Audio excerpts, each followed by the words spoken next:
باللہ من الشیطان الرجیم بسم اللہ الرحمن الرحیم پڑھیے الصلاۃ والسلام علیک یا رسول اللہ، الصلاۃ والسلام علیک یا حبیب اللہ، الصلاۃ والسلام علیک یا رحمۃ للعالمین وعلی آلک واصحابک یا خاتم النبیین۔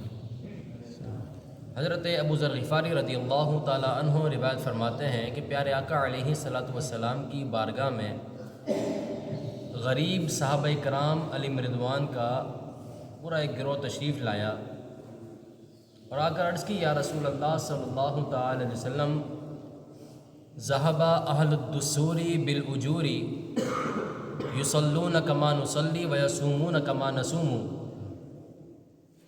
وَيَتَصَدَّقُونَ بِفُضُولِ أَمْوَالِهِمْ۔ یا رسول اللہ صلی اللہ علیہ وسلم،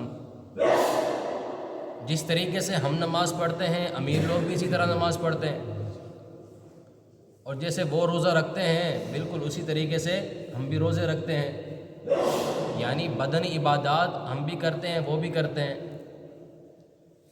لیکن ان کی ایک فضیلت یہ ہے کہ وَيَتَصَدَّقُونَ بِفُضُولِ أَمْوَالِهِمْ، وہ اپنے زائد اموال کا صدقہ کرتے ہیں، اضافی مالوں کا صدقہ کرتے ہیں، خیرات کرتے ہیں، لیکن ہمارے پاس اتنی گنجائش نہیں ہے کہ ہم اپنے مال کو صدقہ کریں۔ حضور ہم کیا کریں؟ یعنی نیکیوں میں تو وہ بڑھ گئے، ذہب اہل الدثور بالاجور، اہل ثروت نیکیوں میں ہم سے بڑھ گئے، بدنی عبادات ہماری طرح ہی کرتے ہیں لیکن مالی عبادات ہم نہیں کر سکتے، وہ کر سکتے ہیں۔ حضور ہم کیا کریں؟ پیارے آقا علیہ الصلوۃ والسلام نے ارشاد فرمایا کہ اللہ تبارک و تعالیٰ نے تمہارے لیے بھی صدقات کے لیے کئی دروازے رکھے ہیں۔ حضور نے ارشاد فرمایا ہر تسبیح یعنی سبحان اللہ کہنا صدقہ ہے، ہر تکبیر یعنی اللہ اکبر کہنا صدقہ ہے، ہر تحمید یعنی الحمدللہ کہنا صدقہ ہے، ہر تحلیل یعنی لا الہ الا اللہ کہنا صدقہ ہے، اور تمہارا اپنی عورتوں سے قربت کرنا، جماع کرنا یہ بھی صدقہ ہے۔ صحابہ نے عرض کی یا رسول اللہ صلی اللہ تعالی علیہ وسلم، ہم تو اپنی عورتوں کے پاس اپنی خواہش پوری کرنے آتے ہیں۔ پیارے آقا علیہ الصلوۃ والسلام نے ارشاد فرمایا اگر یہی خواہش تم اپنی عورتوں کے علاوہ کسی سے پوری کرو کیا گناہ نہیں ملے گا؟ عرض کی یا رسول اللہ بالکل ملے گا۔ حضور نے ارشاد میں اس لیے جب اس گناہ کو چھوڑ کر حلال اختیار کرو گے تو اللہ تعالیٰ صدقے کا ثواب عطا فرمائے گا۔ اس حدیث شریف میں صحابہ کرام علیہ رضوان کا آپس میں نیکیوں میں ایک دوسرے کے پر سبقت لے جانا اور نیکیوں میں رشک کرنا وہ بالکل واضح ہے۔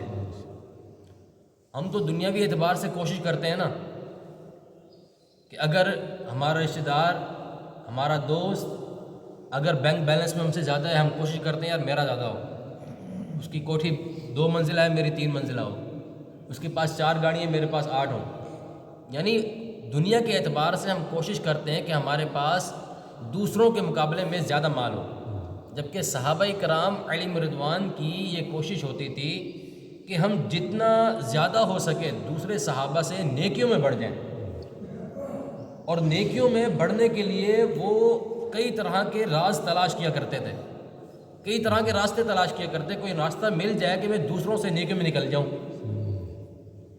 اور یہ غریب صحابہ کرام علیہ رضوان کا یہ پورا گروہ حضور کی بارگاہ میں اسی مقصد کے لیے آیا تھا، حضور ہمیں کوئی راستہ بتائیں جس طرح یہ نیکیوں میں آگے بڑھ رہے ہیں ہم ان سے آگے بڑھ جائیں۔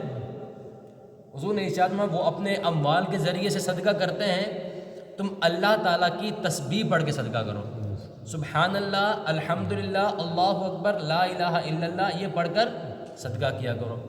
پھر حضور نے ارشاد فرمایا نیکی کا حکم دینا صدقہ ہے، برائی سے منع کرنا صدقہ ہے۔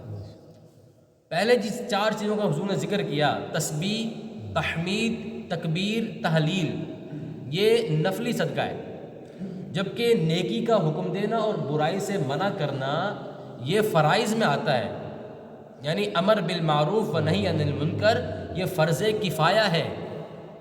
آپ کے ارد گرد آپ کے ماتحت جتنے افراد ہوں گے ان کو اچھائی کا حکم دینا، ان کو برائی سے منع کرنا آپ پر فرض ہے، اور فرض کا درجہ نوافل سے 70 گنا بڑا ہوتا ہے، زیادہ ہوتا ہے۔ تو اس لیے اس چیز کی طرف بھی حضور نے توجہ دی کہ اگر تم چاہتے ہو کہ تمہاری نیکیاں ان سے بڑھ جائیں تو پھر یہ کام شروع کر دو۔ نیکیوں کے اندر رشک کرنا، ایک ہوتا ہے حسد، کہ کسی کی نعمت کو دیکھ کر اس کے زوال کی آرزو کرنا، یا اس سے ختم ہو جائے، مجھے ملے نہ ملے اس سے ختم ہو جائے، اس کو حسد کہتے ہیں۔ اور کسی پر رشک کرنا کہ یا اللہ جو تو نے اس کو دیا ہے اس میں اضافہ فرما اور اس جیسا مجھے بھی عطا فرما، اس کو رشک کہا جاتا ہے۔ تو نیکیوں کے اندر رشک کرنا صحابہ کا معمول تھا، جبکہ دنیاوی اعتبار سے کسی سے بھی حسد کرنا یہ پہلے بھی مذموم تھا، ابھی بھی مذموم ہے اور حرام ہے۔ اور آخر میں اللہ کے رسول صلی اللہ تعالی علیہ وسلم نے ارشاد فرمایا کہ تمہارا اپنی خواتین سے، اپنی بیویوں سے جماع کرنا یہ بھی صدقہ ہے۔ صحابہ نے عرض کی یا رسول اللہ وہ صدقہ کیسے ہو سکتا ہے؟ وہ کوئی نیکی کرنے تھوڑی ہم جاتے ہیں، ہم تو اپنی خواہش پوری کرنے جاتے ہیں۔ حضور نے ارشاد فرمایا گناہ سے بچ کر حلال کو اختیار کرنا ہی ایک نیکی ہے۔ اور یہ پھر نیکی ہی نہیں بلکہ اللہ تبارک و تعالی اس میں جتنی تم زیادہ اچھی نیتیں کرتے چلا جاؤ گے نیکیاں بڑھاتا چلا جائے گا۔ تم اگر حرام سے بچنے کی نیت کر کے اپنی خواتین کے پاس جاؤ گے اللہ اس کا بھی اجر دے گا۔ اولاد صالحہ کی نیت کر کے اپنی خواتین کی طرف جاؤ گے، یہ اضافی نیت ہوگی، ثواب بڑھ جائے گا۔ اسی طریقے سے عورتوں کے پاک دامن رہنے کے لیے ان کے قریب جاؤ گے، ثواب بڑھ جائے گا۔ تو جتنی زیادہ نیتیں ہوتی چلی جائیں گی اللہ تعالیٰ نیکیوں کا ثواب بھی بڑھاتا چلا جائے گا۔ تو اس لیے اب ایک یہ روایت تو مسلم شریف کی روایت ہے، اور دوسری روایت کے اندر ہے جب یہ بات امیر صحابہ کو پتہ چلی کہ حضور نے غریب صحابہ کو یہ تسبیحات بتائی ہیں تو انہوں نے بھی تسبیح کرنا شروع کر دی، وہ بھی سبحان اللہ، الحمدللہ، اللہ اکبر، لا الہ الا اللہ کی کثرت کرنے لگے۔ غریب صحابہ پھر حضور کی بارگاہ میں آ گئے، یا رسول اللہ صلی اللہ علیہ وسلم اب کوئی اور کام بتائیں ہمیں، جو کام آپ نے ہمارے لیے مختص کیے تھے وہ تو انہوں نے بھی شروع کر دیے۔ حضور وہ دوبارہ نیکیوں میں بڑھ گئے، تو اللہ کے رسول صلی اللہ تعالی علیہ وسلم نے ارشاد فرمایا ذالک فضل اللہ یؤتیہ من یشاء۔ حضور نے فرمایا یہ اللہ کا فضل ہے، وہ جسے چاہتا ہے عطا فرماتا ہے، اور دیتا بھی اس لیے کہ تاکہ وہ آزمائے اشکر ام اکفر، کہ ان میں شکر گزار کون ہے اور نا شکرہ کون ہے۔ یہ اللہ کا فضل ہے، اور اللہ سے فضل کی ہمیشہ دعا کیا کرو۔ اللہ تعالیٰ ہم سب کو عمل کی توفیق عطا فرمائے۔